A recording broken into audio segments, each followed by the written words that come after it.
Maidarpura police સ્ટેશનમાં નોંધાયેલ રિક્ષા ચોરીના અંડરટેક ગુનાનો ભેદ ઉકેલી કાઢી આરોપીને મુદ્દામાલ સાથે પકડી પાડતી મૈદરપુરા પોલીસ. સુરત શહેર પોલીસ કમિશનર અનુપમસિંહ ગેહલોત સાહેબ શ્રી તથા ખાસ police commissioner Wabang Zameer,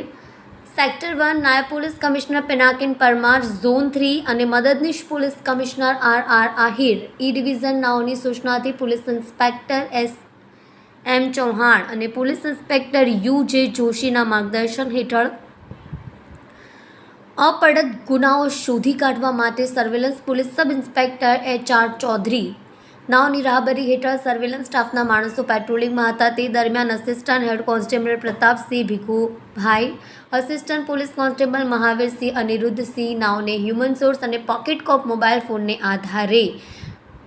Maidarpura police સ્ટેશનમાં નોંધાયેલ વાહન ચોરીના ગુનાનો ભેદ ઉકેલી આરોપી મોહમ્મદ સુબાન મોહમ્મદ સબીરભાઈ શેખ ઉંમર 22, ધંધો રિક્ષા ડ્રાઈવર, રહેવાસી